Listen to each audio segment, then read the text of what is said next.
ஓம் அகிலாண்டேஸ்வரியே போற்றி, அகிலத்தை ஆள்பவளே போற்றி போற்றி. நல்லதே நினைப்போம், நல்லதே விதைப்போம். அம்மன் அருள்வாக்கு குழந்தைகளுக்கு இந்த அம்மன் தாயின் ஆசீர்வாதங்கள் எப்பொழுதுமே முழுமையாக கிடைக்கும். என் அன்பு பிள்ளையே, இன்று உன் வராகி அம்மா என்னுடைய வாக்கினை தர வரவில்லை. மாறாக உன்னுடைய குலதெய்வத்தின் வாக்கு ஒன்றினை கொண்டு வந்திருக்கிறேன். நான் கொண்டு வந்திருக்கிறேன் என்றால் அதற்கு ஒரு காரணம் இருக்கிறது அல்லவா? அதை உன்னால் புரிந்து கொள்ள முடியும் அல்லவா?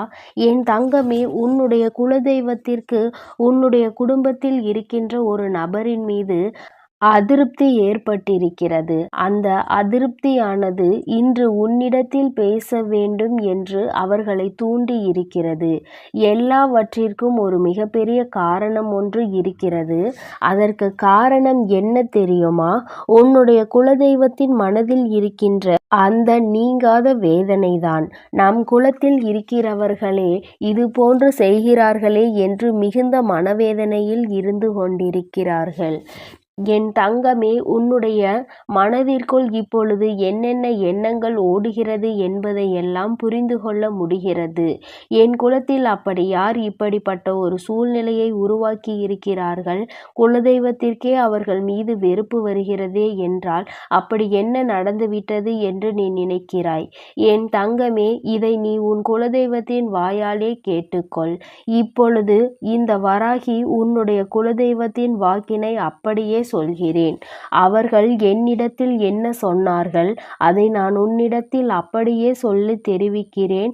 என்னவென்பதை நீ முழுமையாக புரிந்து கொண்டால் போதும். உனக்கு என்ன நடந்தது, எதனால் இப்பொழுது இப்படி நடக்கிறது என்பதை தெரிந்து கொள்வாய்.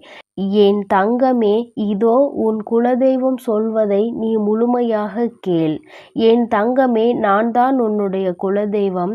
என்னுடைய குலத்தில் இருக்கின்ற எல்லா குழந்தைகளையும் நான் ஒன்று போலதான் பார்க்கிறேன். அதுபோல அவர்களும் எல்லோருக்கும் ஒற்றுமையாக தான் இருப்பார்கள் என்று நான் என்னாலும் நினைத்து கொண்டிருக்கின்றேன். நான் இங்கே பாடுபடுவது என்னுடைய குலத்தில் இருக்கின்ற எல்லா குழந்தைகளும் சந்தோஷமாக இருக்க வேண்டும். அவர்கள் எப்பொழுதும் ஒற்றுமையாக இருந்து இந்த குலத்தை நல்லபடியாக வழிநடத்த வேண்டும். எனக்கு பூஜைகளை செய்யும் பொழுதெல்லாம் இவர்கள் ஒற்றுமையாக நின்று கொண்டிருக்க வேண்டும் என்றுதான் நான் நினைக்கிறேன். ஆனால் இவர்களோ இப்பொழுது என்ன செய்து கொண்டிருக்கிறார்கள் தெரியுமா? என் பிள்ளை, உனக்கு இந்த விஷயம் தெரிந்திருக்க வாய்ப்பில்லை. ஏனென்றால் அவர்கள் என்னிடத்தில் வந்து சொன்ன விஷயம் எனக்கு தானே தெரியும். என் பிள்ளை, உன்னை பற்றி அவர்கள் என்ன சொன்னார்கள் என்பதை நான் மட்டும்தான் அறிவேன். அது எத்தனை பெரிய தவறான விஷயம் என்பதை உனக்கு தெரிந்த பிறகு இப்பொழுது அவர்கள் மீது நான் மிகப்பெரிய வெறுப்பில் இருந்து கொண்டிருக்கிறேன். என் குழந்தையே, மிக பெரிய துரோகத்தை உனக்கு செய்ய வேண்டும் என்று என்னிடம் வந்து கேட்கின்றார்கள். நீ என்னுடைய குலசாமி அல்லவா? என் மனதில் இருக்கின்ற இந்த வேதனையை நீ போக்கி தந்துவிட மாட்டாயா? என் மனதை அவர்கள் வேதனைப்படுத்தி இருக்கிறார்கள். அதனால் அவர்களை எப்படியும் ஏதாவது ஒன்று செய்ய வேண்டும். அவர்கள் வாழ்க்கையில் இருந்து மீள முடியாத அளவிற்கு ஏதாவது ஒரு கஷ்டத்தை கொடுக்க வேண்டும் என்று என்னிடத்திலே வந்து கேட்கிறார்கள். என் தங்கமே, அப்படி யாருடைய மனதில் நீ வேதனையை ஏற்படுத்தி இருக்கிறாய் என்று சற்று சிந்தித்துப் பார்.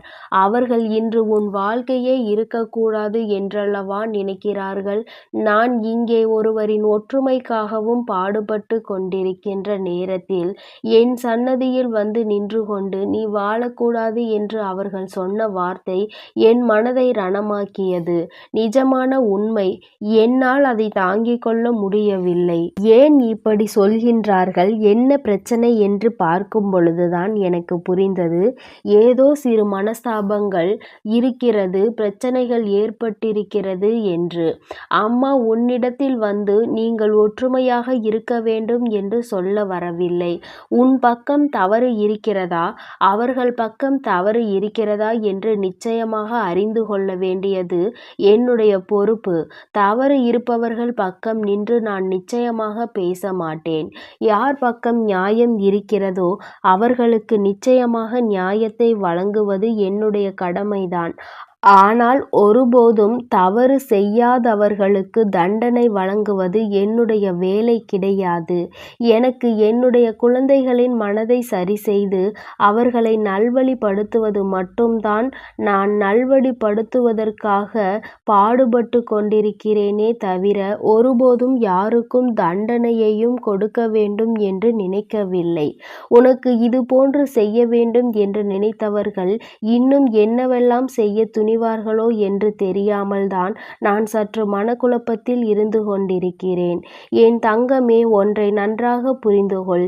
யாரிடத்திலும் உனக்கு என்ன மனக்கசப்புகள் இருந்தாலும் சரி, நீ அந்த மனக்கசப்புகளை எல்லாம் உன்னிடத்தில் இருந்து தூக்கி எறிந்துவிட்டு எந்த ஒரு சண்டையும் அவர்களிடத்தில் உனக்கு வேண்டாம். அதற்காக நீ எல்லாவற்றையும் பொறுத்து கொண்டு செல்ல வேண்டும் என்று நான் சொல்லவில்லை. எதுவாக இருந்தாலும் அதை என்னிடத்தில் நீ விட்டுவிடு என்றுதான் அம்மா சொல்கிறேன். என் தங்கமே, நீ என்னிடத்தில் விட்டுவிட்ட பிறகு அதையெல்லாம் நான் பார்த்து கொள்வேன். அது என்னுடைய பொறுப்பல்லவா? அதன் பிறகு நான் அவர்களுக்கு என்ன செய்ய வேண்டுமோ அதை நான் செய்து விடுகிறேன். என் குழந்தையே, உன்னுடைய மனதில் இருக்கின்ற இந்த வேதனைகளுக்கெல்லாம் நான் இப்பொழுது உனக்கு பதிலை தந்து விடுகிறேன். இவர்கள் செய்ய நினைத்த விஷயம், உன் வாழ்க்கையை அழிக்க நினைத்த விஷயம் எனக்கு மட்டுமே தெரிந்தது. நான் இப்பொழுது உன்னிடத்தில் சொல்லியிருக்கிறேன். அதனால் நீ பயப்பட வேண்டாம். சொன்னது என்னிடம்தானே. உனக்கு ஏதாவது ஆக வேண்டும் என்றால் அது என்னை தாண்டிதானே ஆக வேண்டும். என் தங்கமே, இப்பொழுது என்னிடத்தில் வந்து உன்னுடைய வாழ்க்கையை கெடுக்க வேண்டும் என்று சொன்னதற்கு அவர்களை விட்டு விட்டேன் என்று நினைக்கலாம். நிச்சயமாக அவர்களை நான் விட்டுவிடவில்லை. என் குழந்தையே, நீ ஒருவரின் மனதினை வேதனைப்படுத்தி இருப்பது உண்மையானால் உனக்கே அது தெரிந்திருந்தால் நிச்சயமாக நீ எந்தவித சிந்தனையும் இல்லாமல் மன்னிப்பு கேட்கலாம். தவறு உன் பக்கம் இருக்கும் பட்சத்தில் அதை நீ செய்வதில் எந்த ஒரு தவறும் கிடையாது. அதே சமயத்தில் தவறு அவர்கள் பக்கம் இருக்கிறது என்றால் நான் அவர்களுக்கு கொடுக்க போகின்ற தண்டனை என்ன தெரியுமா? இந்த தெய்வத்தினுடைய பார்வை சில நாட்கள் அவர்கள் மீது இருக்காது. அவர்கள் உனக்கு என்ன செய்ய வேண்டும் என்று நினைத்தார்களோ அது அவர்கள் வாழ்க்கையில் நடந்தால் அது எத்தனை வேதனையை கொடுக்கும் என்று சில நாட்களில் அவர்கள் புரிந்து கொண்டு வரட்டும். நிச்சயமாக புரிந்து கொண்ட பிறகு என்னிடத்தில் மன்னிப்பு கேட்க வருவார்கள். அதன் பிறகு நான் அவர்கள் வாழ்க்கையை மீண்டும் பழைய நிலைமைக்கு திருப்பி கொடுத்து விடுவேன். இதுதான் இப்பொழுது நான் செய்ய துணிந்திருக்கிறேன். உனக்கு இதனை தெரிந்து கொள்ள வேண்டும். ஏனென்றால் எல்லோருமே நம்மோடு நன்றாக இருப்பார்கள். நாம் ஒருவருக்கொருவர் நல்லதை செய்தாலும் கெட்டதை செய்தாலும் நம்மீது வஞ்சக எண்ணம் ஒருவருக்கு வந்து விட்டது என்றால் அவர்கள் குலதெய்வத்திடம் கூட வந்து வாழ்க்கையை அழிக்க சொல்வார்கள் என்பதை நீ புரிந்து கொள்ள வேண்டும். குலத்தில் இருக்கின்றவர்கள் சில பேர் என்னுடைய கோவிலில் நின்று சண்டையிடுகிறார்கள். இதுவெல்லாம் எனக்கு எத்தனை வேதனையை ஏற்படுத்தும் என்பதை அறிந்திருக்க அவர்களுக்கு வாய்ப்பில்லை. என்னுடைய பொறுமைக்கும் ஒரு எல்லை உண்டு. என்னுடைய பொறுமையின் எல்லை மீறும் பொழுதுதான் அவர்களின் குலத்தை நான் காக்காமல் சென்று விட்டால் என்ன செய்து விடுவார்கள்? நான் அவர்களின் குலத்தை காக்கின்ற தெய்வம். அவர்களை எத்தனை அன்போடு என்னாலும் அரவணைக்க காத்து கொண்டிருக்கிறேன். அவர்கள் மீது எத்தனை அன்பினை அள்ளி கொடுத்து காத்து கொண்டிருக்கிறேன். ஆனால் அவர்களோ என் மீதும் என்னை பற்றிய சிறிதளவு சிந்தனை கூட இல்லாமல் இது போன்று செய்து விடுகிறார்கள் அல்லவா? நிச்சயமாக இவையெல்லாம் மாற வேண்டும். உன்னுடைய வாழ்க்கையில் நடந்த எல்லாவற்றையும் நான் மாற்றி கொடுக்கிறேன். நீ சந்தோஷமாக இருக்க வேண்டும். தவறு செய்திருந்தால் மன்னிப்பு உன் பக்கம் இருக்க வேண்டும். தவறு இல்லை என்றால் தண்டனையையும் நான் வழங்குகிறேன். என் குழந்தையே, உன்னுடைய குலதெய்வத்தின் வாக்கினை கேட்டாய் அல்லவா? நிச்சயமாய் உனக்கு யாரோ ஏதோ தீய வினைகளை செய்ய நினைத்திருக்கிறார்கள். அதை அவர்கள் நிச்சயமாக தடுத்து நிறுத்தி விடுவார்கள். அதனால் என் தங்கமே, யார் மீது எந்த வஞ்சனை எண்ணங்களும் உனக்கு இருந்தால் உடனடியாக அதனை நீ சரி செய்து கொள்வதற்கு குடும்பத்திற்குள் எந்த விதமான பிரச்சனைகளும் வேண்டாம் என்றுதான் அவர்கள் விருப்பப்படுகிறார்கள். குல ஒற்றுமையாக இருந்தால்தான் அவர்கள் மனது சந்தோஷம் அடையும் என்றார்கள். என் தங்கமே, உன்னுடைய பிரச்சனையை அவர்களிடத்தில் தீர்க்க முடியவில்லை என்றால் அப்படிப்பட்ட நபர்களை விட்டு நீ விலகிவிடு. அதில் எந்த ஒரு தவறும் இல்லை. மன்னிக்கக்கூடிய காரியமாக இருந்தால் மன்னித்து ஏற்றுக்கொள் என்றுதான் கேட்கின்றார்கள். என் அன்பு குழந்தையே, உனக்கு இந்த குலதெய்வத்தினுடைய ஆசீர்வாதமும் உன் வராகி அம்மாவினுடைய ஆசீர்வாதங்களும் எப்பொழுதும் முழுமையாக இருக்கும். அதனால் இது போன்ற காரியங்களிலிருந்து நீ எப்பொழுதும் விலகி இருக்கப்பார். என் தங்கமே, நீ எதற்காகவும் கலங்காதே, எதை நினைத்தும் வருந்தாதே.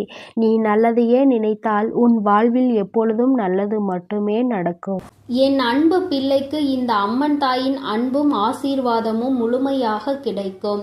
ஓம் அகிலாண்டேஸ்வரியே போற்றி, அகிலத்தை ஆள்பவளே போற்றி போற்றி.